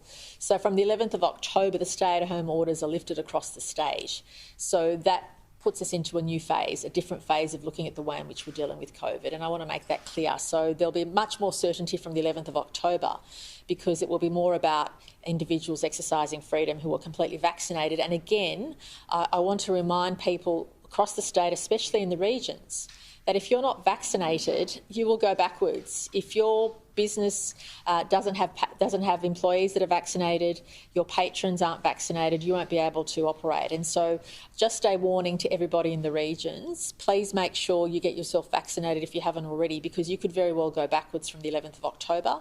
We've been very clear about this point. So it's very clear people were coerced into being vaccinated if they actually didn't want to do it in the first place. And they were threatened, or they were threatened with being punished. Let's hear how people found this. I lost my job and my home. My teenage son has moved in with my brother and ended up getting jabbed because he wants a normal life. My daughter got the jab for similar reasons, but is now experiencing anxiety. Both of them do not want to see me as I've been othered by mainstream media, and they don't know why I don't just comply and get on with life. So I feel as though I've lost my children too. Since 2017, I was a member of a management committee for a domestic violence court advocacy service in New South Wales in a high-risk area. Around 6 months ago, the subject of a no jab, no job came up at a committee meeting. When I realised that this was going to be implemented and staff vaccination policies ratified, I resigned from the committee. Placing staff in this kind of position did not align with my values and beliefs, and I did not want to be part of implementing this policy. I felt that our staff should be free to make up their own medical decisions. I was aware that if I objected, I would have been outvoted and subjected to a variety of negative responses. Desperately looking for an OT based in Melbourne to help my daughter's learning disability that's recently been diagnosed. The OT called me and said they possibly have availability. I explained to him that my daughter is adopted, so she may have separation anxiety issues if I leave the premises, so I need to stay with her. He then mentioned in the pre-assessment Zoom interview I will need to reveal my vaccination status. When I said I was not vaccinated, he never called us or emailed us back. I've been advised by my company that I will be terminated for not being vaccinated. I have been supporting my Indigenous community in my role as a family wellbeing practitioner. I am devastated at the prospect of being unable to work in my field of speciality, supporting the most vulnerable and ancient culture on the planet, my uncles, aunties, brothers and sisters. I have been informed by workplace lawyers that I have no rights and remedies to fight this decision by my employer. I have been a disability aged care, foster care and residential support worker since 2000. I've been stood down without pay. I'm a single grandmother with no other source of income. 30 years in the industry, I'm absolutely just devastated. 2 of the clients I've worked with that entire time, done all medical appointments. I cannot imagine not doing this work anymore. I built trust and rapport with families. I'm just heartbroken that this is being ripped out of my life. I've officially been stood down. I feel deflated, frustrated and sad, working on the front line of the industry for over 10 years and to be given 2 weeks' notice of the above dates. I'm no longer suitable to work, not due to my performance, but due to a personal health decision I make for me and my body. I'm feeling unbearable anxiety and distress. I've received a show cause letter as well as an invitation to meet to discuss my termination. Ironically, I work as a team leader in homelessness services, and without a job as a single parent, I will be evicted. I'll be unable to pay rental bills. It's too much for me. The pressure to concede is insurmountable, and if not for the numerous horror stories I've seen, heard of, and my own health issues which contraindicate use of Pfizer, I'd be likely to fold. I've been given the ultimatum to stand me down from my role if I do not submit to this medical procedure. I'm a father of 2 young infants and we are a young family. I do not wish to bend my knees in front of tyranny, and I wish to stand with humanity and for our children's future. I'm a manager in the welfare system. I've been on stress leave for the last several weeks. I've been coerced, threatened and mandated to vaccinate. I have booked in for the first vaccine tomorrow so that I can return to work. I feel I have no option if I don't want to end up homeless other than be forced to vaccinate. 30 years in the disability sector. Now, because of the vaccine mandates, I'm soon to be without a job and an income to support myself. It's an agonising decision to be making. My moral beliefs will not allow me to partake in this mass medical experiment. Since Monday the 25th of October, I've been denied the basic human right to earn a wage because I refused to disclose my personal medical information to a corporate company to store in their database. This is the same company that promotes that they're proud of their values, trust, respect, honesty and innovation. At the start of October, I was given a direction. I'm not to have contact with my 21 clients, their families or work sites. I'm not to come into contact with any of my colleagues, and I've been banned from entering my own office building. If I am required to collect paperwork, it will be dropped outside the elevator door in our underground car park, and I am not to get out of my vehicle to collect it until the elevator door has closed again. I am told at every turn to encourage all clients to be vaccinated, and I can't begin to imagine how confused they must be, being told that I refuse to be myself.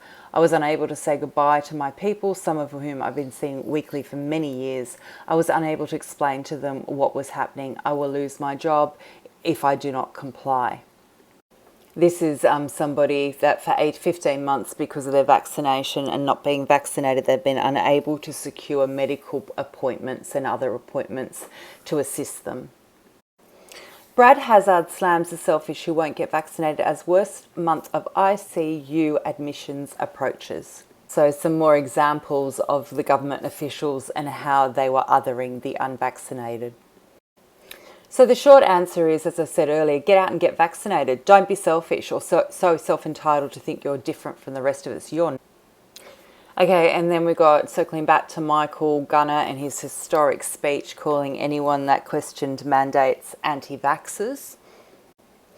Territorians are opposing the fact that Michael Gunner is saying that Territorians who don't wish to be vaccinated for whatever reason can't have a job, can't put a roof over their family's head, can't put food on the table. That's what they're opposed to. And of course, this vitriol was being encouraged all around the world. The vaccine push has been particularly divisive, with Biden actively encouraging anger at those who don't get the jab, even as he refuses to acknowledge the existence of infection-induced immunities.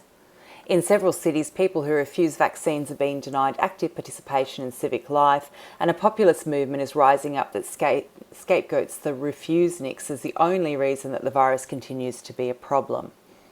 So outstanding was that there was absolutely no public discourse or anyone being able or getting on mainstream media or the ABC and being asked as to why they were concerned about the vaccinations and why they didn't want to vaccinate themselves.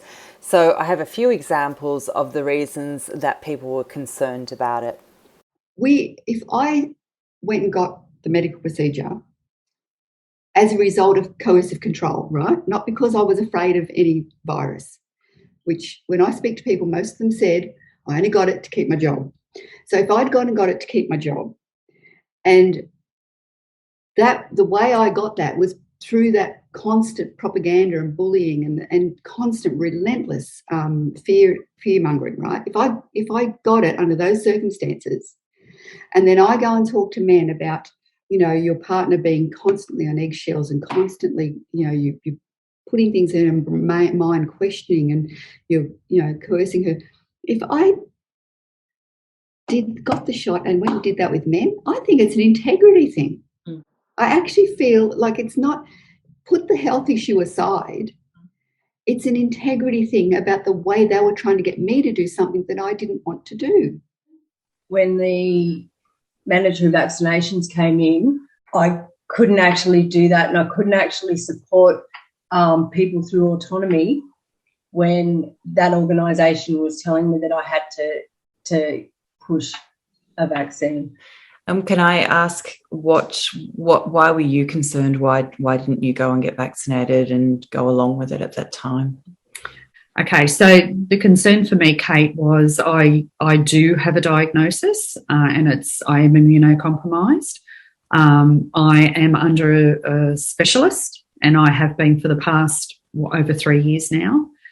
And I see that specialist 3 to 4 times a year to monitor that. I did put a call out to him, and I had a consult with him around what that would mean in terms of vaccination, 1, efficacy, 2, would there be any health complications or adverse reactions for me? And what would that mean long term? Because what we do know now is, there's not 1 vaccination, there's 2, and then there's boosters. And in the organisation that I was with, their policy clearly stated that you had to be double vaxxed, and any boosters that come in that have been directed. So, and the policy also states that the directions around the public health order, and if there is no public health order, it will still follow the vaccination policy and any boosters that are recommended but not necessarily mandated, if that makes sense. Yep. So my concern, 1, the efficacy of what that vaccine would mean for me, and 2, would there be any health complications or any adverse reactions? So when I spoke to my specialist about that, his answer to me was, I don't know. And I was quite taken aback by that, because I kind of just went, like, what do you mean you don't know? And Kate, what we do know about the vaccines, that they're in their trials, and that trial means we don't know what those adverse reactions are going to be.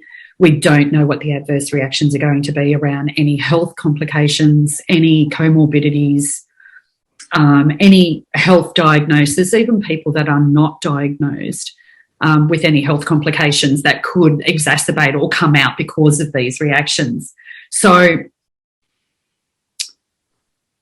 my knowledge of my diagnosis at this point is that it is in a remission-like state. If there are any consequences or adverse reactions to my diagnosis, it is a terminal illness of 5 to 10 years, of which there is no treatment for.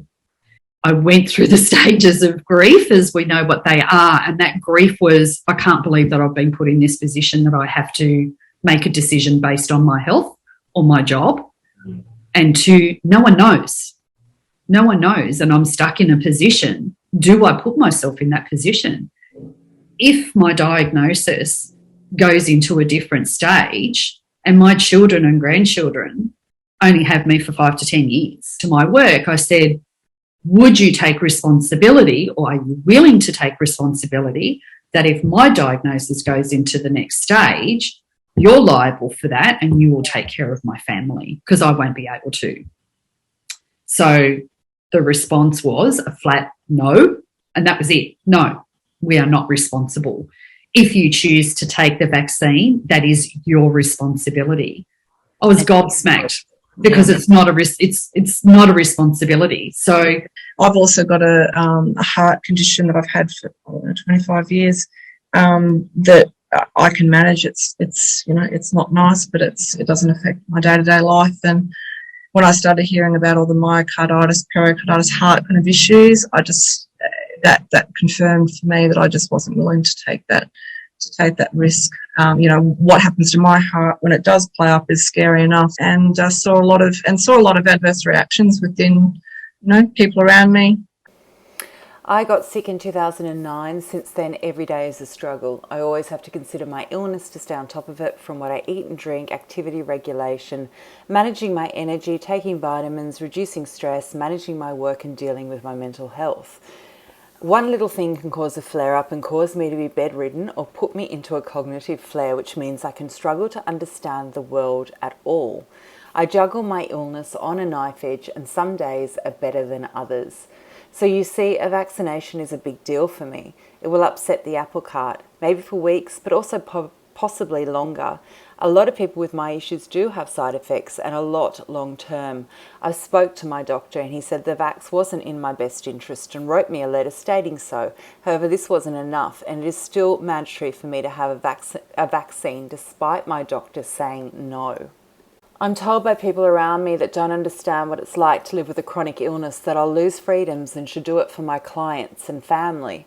Well, honestly, all of this means nothing if you can't get out of bed or stay awake, or you simply can't understand and function in the world anyways. There is no right answer for me. It's really simple, simply lose-lose. I am of no use to my clients or family if I'm bedridden or incoherent again. You know, as community services speak out, we have written sector letters. You and others have written sector letters about the alcohol and other drugs sector and sent it off to the relevant ministers. Do you feel like ministers were interested in hearing your first-hand experiences of what's happened to the vulnerable cohort? The answers we got were pretty vague and passing the buck. Yeah. Oh, no, that's not my department, that department. No one seems to be taking responsibility. So back at the end of 2021 and early 2022, this group of welfare workers, we collected all those testimonials that I've shown you on the videos, but we have also more. And there were 6 sector letters written, one for domestic violence, disability, alcohol and other drugs, youth, child and family and foster care children. And these letters, these letters were written by the workers who were saying firsthand what they've been seeing for those vulnerable clients.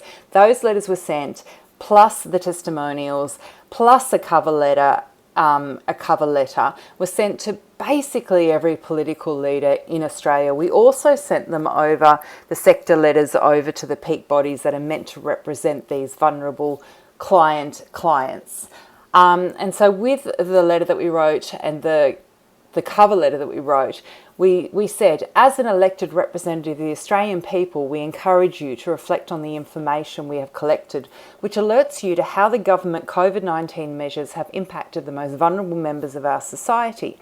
A democratically elected government has a responsibility to minimise the potential for adverse effects of public health responses on marginalised and vulnerable groups. We additionally assert that politicians have a responsibility to undertake rigorous and transparent cost-benefit analysis when sweeping changes are made that drastically alter the foundation of society. We have undertaken the work of collecting testimonials and writing letters not for any gain for ourselves, but because we have legitimate concerns. In return, we request you outline the processes you have undertaken, which we assert needs to be meaningful, transparent and rigorous to grapple with the complexity of how government COVID-19 measures have affected the vulnerable communities you represent. Now, we got absolutely nothing back which answered that question. What risk assessment? Where did they do the cost-benefit analysis? Where were they? No politician showed us anything like that.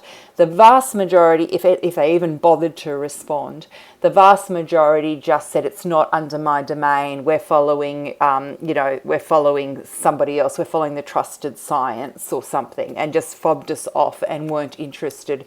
Only one politician actually met with us to hear our concerns. So here's one example. This is the Honourable Anne Ruston, who is the Minister for Families and Social Services and the Minister for Women's Safety. So incredibly relevant to the issues we were raising. So we got the stock standard response. The Australian government's position is that the COVID-19 vaccination is voluntary. As such, no service who receives funding from the government's been directed to mandate. Ultimately, whether a public health order is introduced is a matter for the relevant state or territory. If you have a concern about the application of a public health order, I recommend that you get in touch with your local state member of parliament. So we got this endlessly. It was just a complete fob off. And this fobbing off was across the board. So this is a concerned parent of a child with disabilities. We have contacted our local, state and federal members and they're pointing at each other. We've contacted the NDIS Safeguards Commission and they say contact the NDIA. The NDIA now has an answering service that cuts in when your call is finally answered. Where do we go for advice? We most certainly have a critical workforce issue as most of our son's support workers are not vaccinated. Many of his peers' support workers are not vaccinated. We know of many who are in the same position. That the messaging has been confusing, hidden, non-transparent. People have been encouraged to shame, police and discriminate against others, to see each other as dangerous and in need of external controls, which is an incredibly dangerous and divisive narrative. The concerns we as welfare workers have been verified in the news articles shown, yet we were discounted. And in a time where a compassionate governing body should have been focused on minimising risks to the vulnerable, our first-hand knowledge and insight was ignored. Many welfare workers sacrificed their careers as it went against their morals to be part of a coercive campaign that was underhand and disingenuous. There are many workers from many fields that have additionally been fired, leading to an unacknowledged effect on worker shortages and the resultant issues. But you'd build a close relationship with the clients, would you? Because very close. Very close. Yeah. So, two of the clients that I worked with, I'd worked with them the entire time. Most of the clients in the service I'd known since they'd left high school, and they come, they would come from special school straight to us when they were 17 or 18. And they're in their 40s now, and they're still there. Do you think the relationship between the worker and the client, in terms of that long-term relationship, is it valued within the sector? Is it acknowledged that that's a really important component of the work? It doesn't seem to be, no, not anymore. I mean, it is by the families. Yeah, absolutely by the families. Yeah, not by the companies, not by the services. I don't think they see the importance in having those kind of relationships and building that rapport and building that trust. And that's what it takes to, often get somewhere with somebody, having that trust and their trust in you to have some positive outcomes and achieve some things in their lives. I believe it's seen by the families, but yeah, not so much the service or the industry itself. Things are seen as more mechanistic or something rather than actual human, the value of human relationships and that can develop in a person so in this case with a person with disability, how can they flourish more if they trust and build a long-term relationship with their carer? Or their well, I mean, I can give you an example. There was a lady that I worked with, autistic, didn't like change, didn't like anything new. And it probably took me, no word of lie, about 10 solid years of work. Wow. It honestly took about 10 years. And that would just be, just very, very gently each week, kind of just pushing her out of her boundaries a little, just trying to try new things, trying to go new places, trying different things that, she would often be reluctant to do. But after that 10 years, and I would get behaviours along the way and so forth that, you would deal with as it came up. But, just building that rapport, building that relationship, building that trust and just working on those things, we got to a point where she could go anywhere. She could pretty much do anything, without behaviours. Her world, as far as I, saw it, kind of opened up more. It was kind of very one-laned before, she would only go to certain places and do certain things, whereas, after all that time, she could pretty much go anywhere and do anything and enjoy her day. And look at the mandates, it's obviously had a huge impact on families because, that there's a lot of families that have, again, put a lot of trust in workers. We've had many families over the years that they only want particular workers. They've got trust in, 3 or 4 workers and that's, that's what they want. And that was taken away from them because there was obviously, quite a few staff that lost their jobs because of the mandates. And again, that was just a choice that they had taken away from them. That work was all of a sudden gone, and I believe it's caused quite a few behaviours from what I've heard, the feedback that I've been given. it's upset families, it's upset the client themselves, and yeah, it's had a huge impact. And when you were talking about upset, it's really deep, isn't it? Yeah, very much so. You know, and that can lead to all sorts of behaviours. So, you know, behaviours at home, behaviours in the community.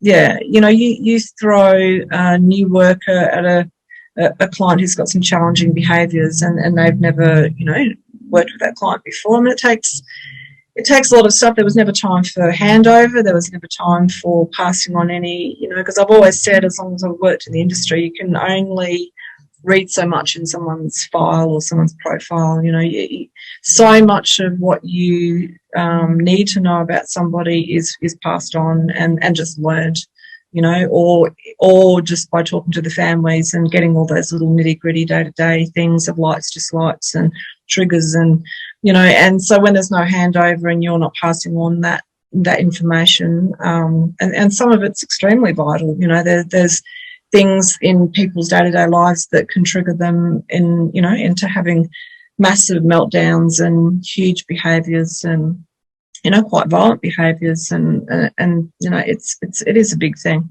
So potentially might have wanted workers to stay on who were unvaccinated. They definitely did, and I heard that directly from families. And I've had this argument right from the start that, you know, it went both ways, because there was a lot of families who, like you said, would have actually preferred a non-vaccinated worker to be working with their loved one, but they didn't get that choice, because if their loved one was within that service, you know, if they were at that service 5 days a week, they didn't have a choice, because basically that was the way it was. If you were working within a service, you had to be vaccinated. So that family, it goes both ways. They didn't have a choice of workers either. And there was definitely families who would have preferred a worker not to be vaccinated. But again, that choice was taken away from them as well. Do you know the reasoning behind that? What reasons? A lot of them was, yeah, absolutely. A lot of them were families who blamed their child's disability on a vaccine injury back when they were a child. So absolutely very strong feelings on those issues. So yes, it concerns me. You know, I've got genuine concerns about the whole sector moving forward with so much knowledge and experience, you know, that has been lost. You know, you're dealing with people's lives. You know, these are people's lives, and some of these people, like I said, you know, don't have families around anymore.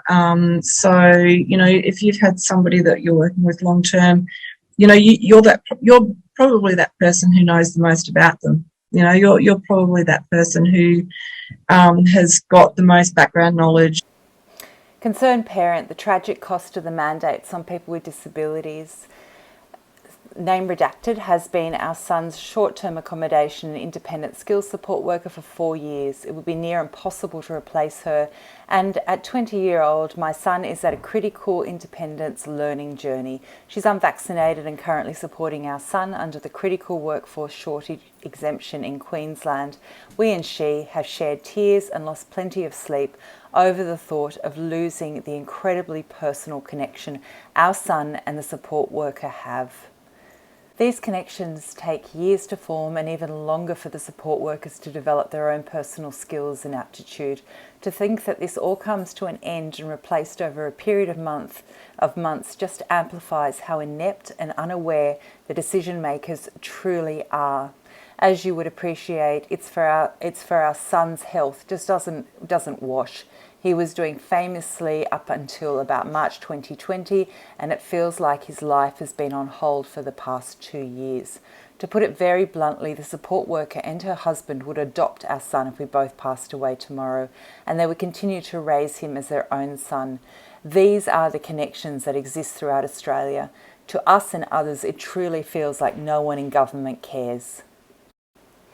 Due to the recent mandate for frontline disability workers, my brother has lost some brilliant staff who he was very much attached to. We were happy for him to have staff who were unvaccinated, but his choice and control has been removed by the government under the recent direction for disability and aged care workers. As a result, he is traumatised and disillusioned. The government has never treated him equitably and with respect. He is traumatised as a result of years of exposure to the sick disability system run by government, and this latest treatment caps it all off. I've worked in community services, in the disability sector and children and family services for many years. All the way we fought and advocated for people's choices and rights. Now it's like seeing a house of cards crumble. What are we going to tell these beautiful and vulnerable children, people who many of them suffered multiple traumas and abandonment, but that we're not allowed to care for them anymore? The saddest was when I had to tell them that I will no longer be able to work with them due to the fact that I decided not to get the vaccination. The hurt and confusion that this has caused and the feeling of betrayal I now live with because of my decision has been devastating. I still have regular phone calls from two of them asking me daily to come back to work with them. Anger, tears and frustration displayed as one participant in particular has lost 3 out of her 4 support workers due to the mandating of the vaccine. I'm a community support worker, and having to leave my job due to non-vaccination, I've been supporting a lady with non-verbal autism who I have worked with for 22 months at 20 to 35 hours a week. None of the staff are getting vaccinated. It's a human rights issue to leave this person not supported by her staff who know her well and who she trusts. What are we going to do? So I've shown through this video interviews, newspaper articles, testimonials outlining how ordinary people, vulnerable people were seriously harmed due to the government's response to COVID. However, there's another cohort of people who did incredibly well out of the vaccines and also the government measures and the lockdowns. In a repeat of what we've seen in our own neighbourhoods where smaller businesses closed, yet Coles, Woolworths and Bunnings stayed open, it should be no surprise that it was the wealthiest who had the biggest bonuses from the last few years. Fortune 500, the 68th edition of their annual ranking of America's largest companies. It was a blowout year for the companies featured. Despite rising inflation, the ongoing supply chain crisis and the second year of the COVID-19 pandemic, together the 500 corporations on this year's list generated a record $16.1 trillion in revenue and $1.8 trillion in profits. And this was published in 17th of January 2022 by Oxfam. The world's 10 richest men more than doubled their fortunes from $700 billion to $1.5 trillion. At a rate of $15,000 per second or $1.3 billion per day during the first 2 years of a pandemic that has seen the incomes of 99% of humanity fall and over 160 million more people forced into poverty. And while we have organisations like the World Health Organization who are fundamentally funded by corporate entities that actually make money off vaccinations, we have the United Nations, the World Economic Forum, the 1,000 largest corporates in the world with their strategic partnership. We also have ATAGI. So this is just a little rundown from an article of some of the conflicts of interest within ATAGI. So this is really important to understand as well. But for this video, I wanted you to hear the voices of the affected. This is exactly who the government should be listening to when they start on an inquiry into COVID-19. And it is incredibly disappointing that they are not interested in this level of rigour. But thank you for listening. We as a people need to stick together and treat each other with kindness in times of uncertainty.